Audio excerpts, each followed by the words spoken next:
เอ้าเป็นแนวใดอันชาวบ้านบางคนก็ว่าเจ้านั่นได้มูลมั่งมาจากลูกจากเมียจังได๋ข้อยก็ยังบ่ได้ยินผู้ใดบอกฮะข้อยก็ยังบ่ทันได้ยินไผบอก ชาวบ้านแหละ ไผชาวบ้านก็มีแต่ว่า ก้อยนั่น แล้วก็บ่มีหยัง มันบ่แม่นสิช่วยสิถามผู้หนึงผู้เดียวได้ แหม่ถามเบิ่งแล้วแหละผู้มันบ่จักอันไหน หรือว่าผู้จาก ผู้ ใช่ลาย ญาติ จะบ เฮา อก ใช่ลายผู้ญาติเฮาได้ลื่นนั่นแหละ โอ้ ญาติเฮาได้แหละเลยโว้ใหญ่ โอ้เพราะว่า บ่ให้เฮานี่ได้ คนนี่มีทั้ง แม่น มีทั้งดี เออ ทั้งอยากให้เฮาได้แล้วก็บ่อยากให้เฮาได้แม่นบ่ แม่นเลยโว้บ่มีว่ามี โอ้ บ่ได้ว่าได้ผู้มัน ผู้บ่ ใช่ จัก ได้ บ่ ผู้มันเรียกใช่ได้ฮู้จักอยู่ ใช่ เขา ได้ จะเว้าใช่ได้อยากเฮาไม่เฮานี่ได้เฮามีให้เฮาทุกข์ตลอด เออ แม่ แบบชีวิตท่านหมอเลยชีวิตเจ้าน่ะ แม่น เออ นั่นโลดแหละ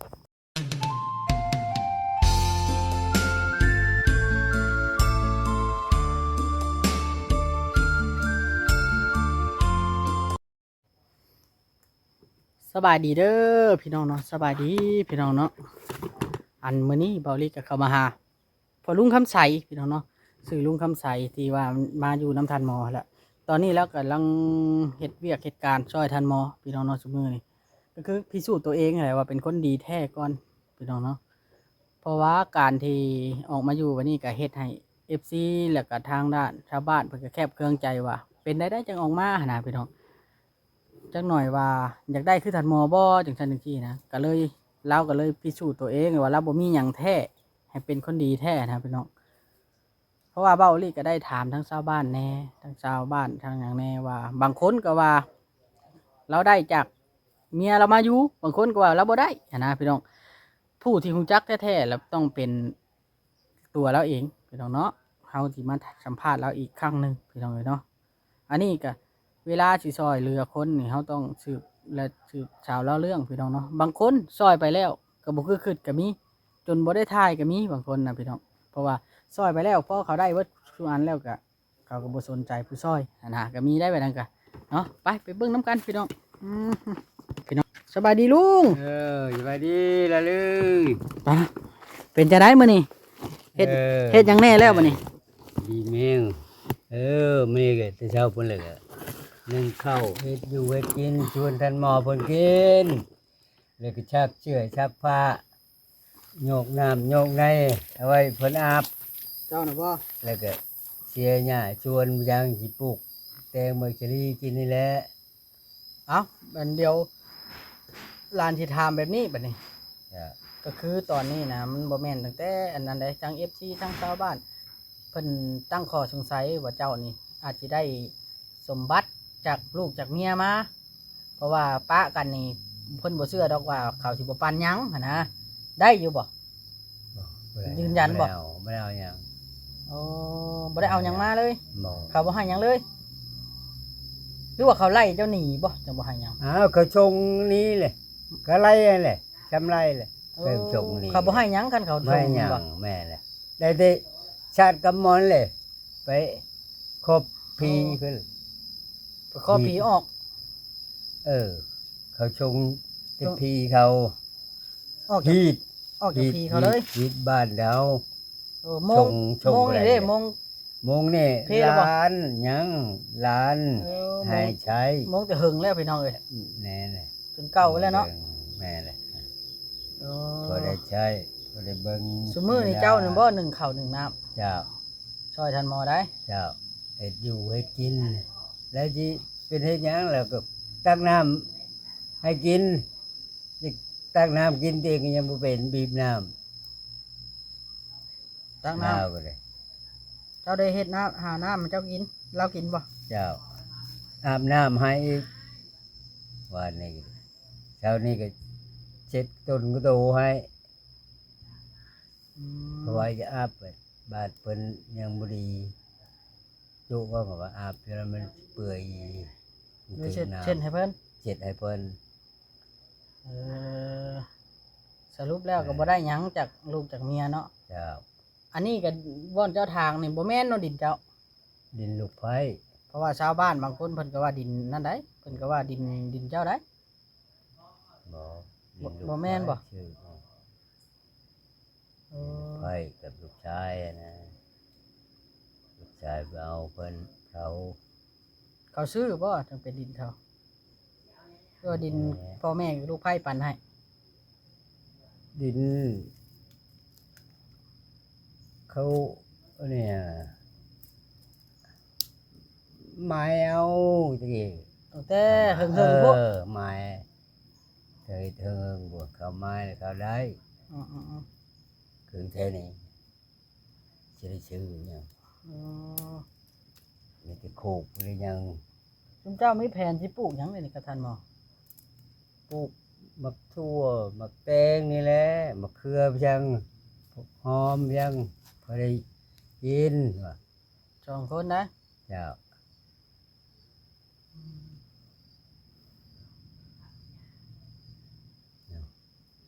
ฝนมาตกก็แน่เฮ็ดท่าฝนตกใช่แล้วมันก็ออก เมื่อจอบบ่เมื่อจอบเฮือนเอื้อยอยู่บ่ออกคลิปไปนี่เอ้ยอ้ายน้องบ่มีให้แล้วแต่ละคนอืม หายนะ เฮาทุกข์อีหลี ของหาถูกเขาก็สิเบิ่งเฮาก็ เบิ่งน่ะแม่เนาะ เบิ่งก็บ่ได้หยังเลยเขาก็ให้รับไป เออ คิดวิไป เจ้าน่ะ ไปเบิ่งแยง มูลมังถังกะยาตอน มูลมังอะ เอามาจากพ่อจากแม่เลยมันขายปัวตัวเองบ่ ขายปูตัวเองหมันแหละ เจ้าขายปัวตัวเองเบิด เจ้า อืม ให้ลูกหลานเอ้ยน้องแล้วมาจากไหนสิเบิ่งสิแยงแหละ เพราะว่าเขา เขาก็อยู่น้ำลูกน้ำพัวเขามาแหละ เขาก็ ผู้ บ่ได้ ชายก็อยู่น้ำลูกน้ำเมียเขา เขาบ่ได้หยังน้ำแล้วเขาบ่เบิ่งแม่นบ่ เจ้า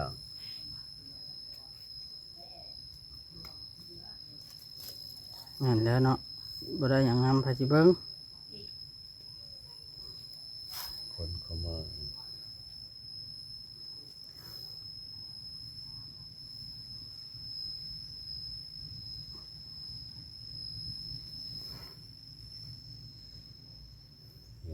จากแนวปวง เจ้าน่ะป่วงบ่ คำยังกับปวงเดี๋ยว อืม มันมีอยู่ไม่กิน มาลูกท่านหมอบอกว่าเฮ้ยอยู่น้ำค่อย เจ้าดูแลค่อย อยู่กินน้ำค่อย อืม เบิ่งแย่งกันว่ะเอาเอ้ยน้องทางเพิ่นก็บ่มีไฟมาใกล้เราดิเราก็เลยแล้วให้ค่อยดูแลเบิ่งแย่งแล้วเอาก็ เรา อยู่ เราก็บ่มีเนาะ อยู่บ่ได้กินบ่ได้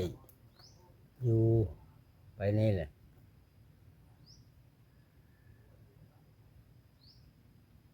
อืม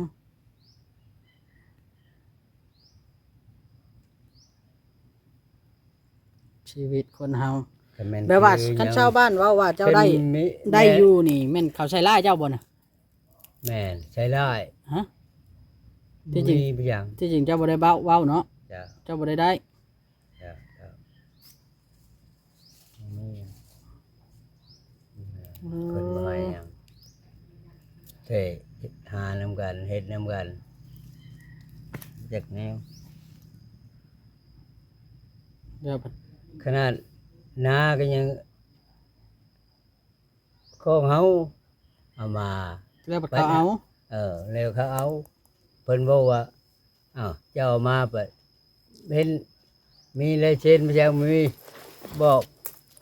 บ่จักเดี๋ยวไปสิเสนอบ่ ย่าง เนาะ มาเท่านี้พุทธะ ไปสิเสนอ บ่มีลายเซ็นบ่เขาว่า ว่ามันสิดีนำกันอยู่เรื่อยนั่นแหละเพิ่นอยู่ นั่งลง เอาเพิ่นมาเด้ออยู่เป็นของเขาเขาโว ของเขาเบิด แม่งของเขาหมดเขาโว เออ แม่งของเขาเหลือเละ มันยังกับของเขา เจ้ามาเลยเจ้ามีลายเซ็นมอบอันนั้นให้เมียเท่านั้นเท่านี้ มีลายเซ็นอยู่บ่ นึ่งทงอย่าลีแล้ว มันจริงแหละมันจริงได้ เขาถาม บ่ ว่า เช่นก็ถือว่าเขาตีว่าของช ช่องคนผัวกับเมียสมช่าง อืมเป็นไผน่ะ ลูกหลาน ลูกหลานเจ้าบ่ บ่พูดลูกหลาน ท่านหมอบ่ พูดท่านหมอพูดเออ นี่เต้ครับไปไปเออ ไปใช้ล่ะ คืนทำงาน ใช่บ่ มาแล้ว อื เบีย ม ร์มูดอะไรคุยในจำพานหมอมเพิ่นแล้วก็ เข้าไปรถนะเข้าไปรถก็ได้ ไปแล้ว ไปบอกเพิ่นแล้วก็แล้ว ให้แล้วก็ เป็นหยังดอก มาข อื อบ ม ลุงเพิ่นของลูกน้องชายเพิ่นเอาแม่นี่ดิตะกี้ แม่นบ่นี่ล่ะเพิ่นว่าย่านเจ้าได้เนาะจังใช้ลายเจ้าน่ะเนาะ แม่น แม่นบ่ แม่นจะ ย่านเจ้าได้แล้วใช้ลายเจ้า คันมีท้ายจิตพวง คันมีบ่มีไผดอก เชอหาชนหมู่ โอ้คันมีแล้วบ่มีไผดอกหาส้นหมู่ แม่น อืม ไปเป็นคอยหมู่นี่นะนี่เฮ็ดง่ายบ่จะเพื่อจะได้อยู่ได้กินอันนี้มันไปความจำเป็น อืม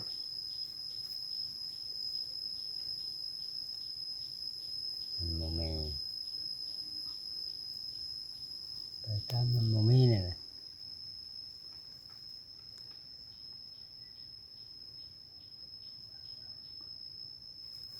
บ่จักยังเฮ็ดได้เนาะ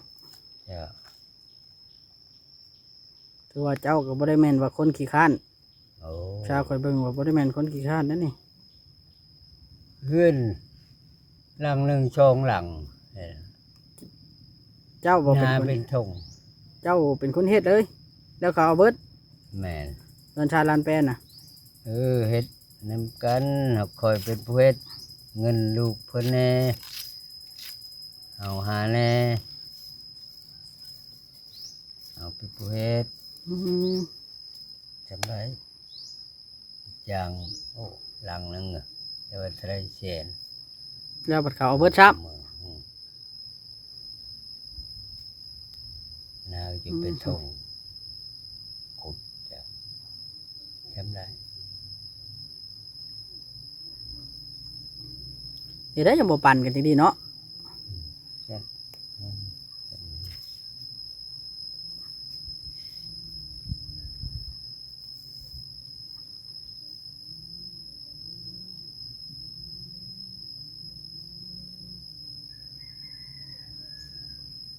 บ่ไหวแล้ว เขาให้เอาทุก บางคนก็ใส่ร้ายเจ้าเนาะ แม่น เขาใส่ร้ายว่าเจ้านั้นได้เดี๋ยวนี้ ถ้าเขาบ่ให้เอาทุกเขาจะเฮ็ดบ่ต้องปันกันก็ใครแน่พอได้เล็กๆน้อยๆนี่บ่ให้หยัง บ่ให้หยังครับ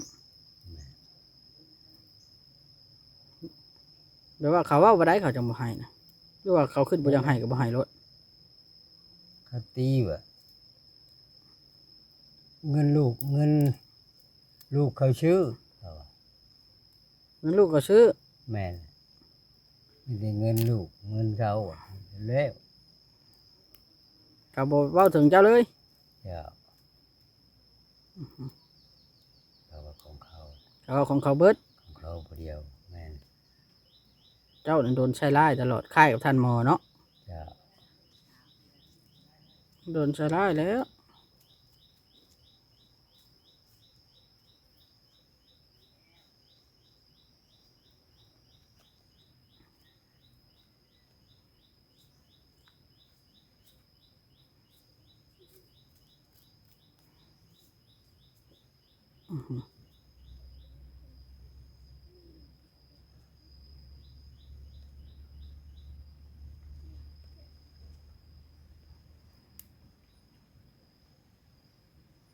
ชีวิตแบบนี้ก็พอแล้ว จับเนื้อ เจ้าเนี่ยเฮ็ดว่าจ้ะนะ เจ้า คันมี จับแน่ คันได้ จับแน่ มูลมัง ที่ ม บอก รดก ที่ว่า มาอยู่ก็บ่มาชนหมู่ดอกเนาะ เจ้า บ่ชนหมู่บ่ หมูไปชนโอ้ หึ อยู่เงินดีหมดแล้วได้พออยู่พอกินเพิ่นว่าไปบ่ บ่ยอมเนาะมาเฮ็ดแบบนี้เนาะ หมู อืม อันนี้ก็เคยเห็นที่เทื่อเฮ็ดข้าว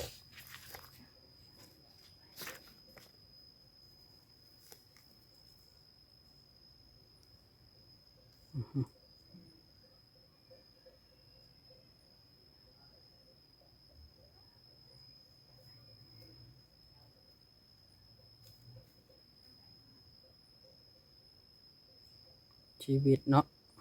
เจ้า คืออยู่เจ้าก็เนาะแบบว่าคันได้ของหมู่แล้วหมู่ผัดบ่ปันจังนี้ฟ้องเอาก็บ่ได้บ่นำเมียก็ว่าของลูกเขาซื้อเนาะบ่ได้เนาะ แน่บ่ได้ ก็บ่ให้ คันว่าของเจ้ามาเจ้ายังบ่เสนอยังบ่เฮ็ดใบนั่นราคาแล้วแหละเขาของเขาแล้วแหละเขาว่าของเขาชื่อเงินลูกชื่อหยก เงินลูกเขาซื้อว่าเขาว่านะ อืม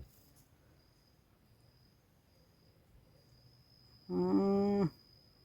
ว่าของเจ้าก็มากับเจ้าก็เสนอแหละเจ้าก็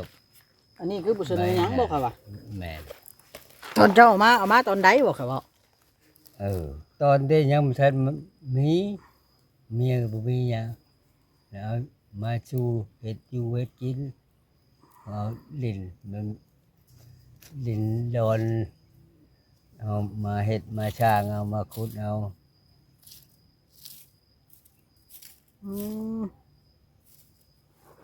ไอ้น้องที่ให้ไอ้น้องให้เฮ็ดเลยเฮ็ดอยู่เฮ็ดกินชวนลูกชวนเมียเอาไม้แบบบ่มีเมียเลยชวนกันช่างชาว่าที่ดีอยู่กันตลอดไปมาเกิดมาแล้วบ่ได้ เกิดมาแล้วบ่ได้บัดนี้ ผมหายมาเลยโยกเขาว่าเขาหมดเตียงอยู่ ชะลอนชะลอแฉลอยู่บัดนี้เนาะ โอ้ยังไง ให้ระวังไว้คนแต่ละคนเนาะ เจ้า อืมคิดหยังบ่ออกเลยมาอยู่น้ำทานหมอบัดนี้อยู่ทานหมอมีคนใส่ร้ายใช่เนาะ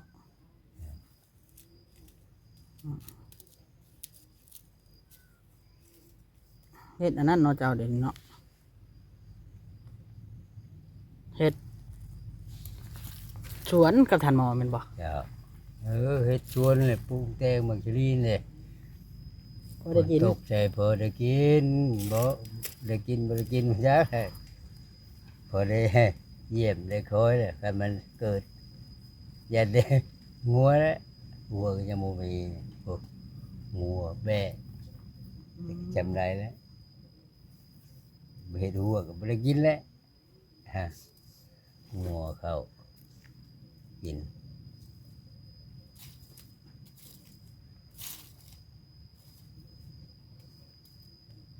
มันบ่ธรรมดาได้เนาะ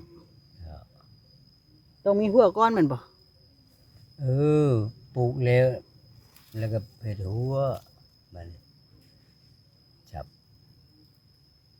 ตอนหน่อยหมดแล้วปลูกเต็มแล้วก็เผ็ดหัวแล้ว อืม เพื่อมันออกเพื่อไม่เอากันแล้วหัว บ่ ตัด ธรรม ไม้ ดา ใน เนาะ นี้เลยเห็ด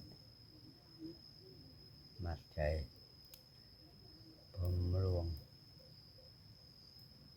มันแบมาเลยบ่ยังงัวก็บ่ยัง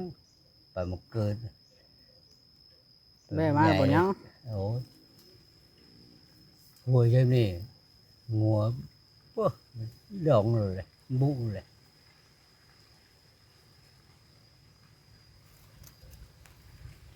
บ่ธรรมดาได้เนาะ จะโอ้ย ถือว่าพ่อเฒ่าคำใสหรือลุงคำใสนี่ยืนยันพี่น้องเนาะว่าบ่ได้หยังจากลูกจากเมียจริงเพราะว่าข้าวกองเบาลิก็สืบมาหลายหม่องคือกันได้พี่น้องเอ้ยมันก็หลายคนหลายเว้าแหละเพราะว่าบางคนก็อยากให้เฮาได้บางคนก็บ่อยากให้เฮาได้แม่นบ่ เจ้า มีทั้งคนอยากให้เฮาได้แล้วก็บ่อยากให้เฮาได้ได้ลุงคำใสเอ้ย แม่นเลยแม่นเลยแม่นความนะแต่เฮาบ่มีเลยสิไป คนเฮากันได้มันสิไปบ่ก็อยู่แหละ ก็ได้นะมันเบิดแบบนี้บ่ เพิ่นจริงแหละอยู่โหพุ่นแหละนอนอยู่ไห้อยู่หน้าพุ่นแหละหาปูหาปลากินพุ่นแหละ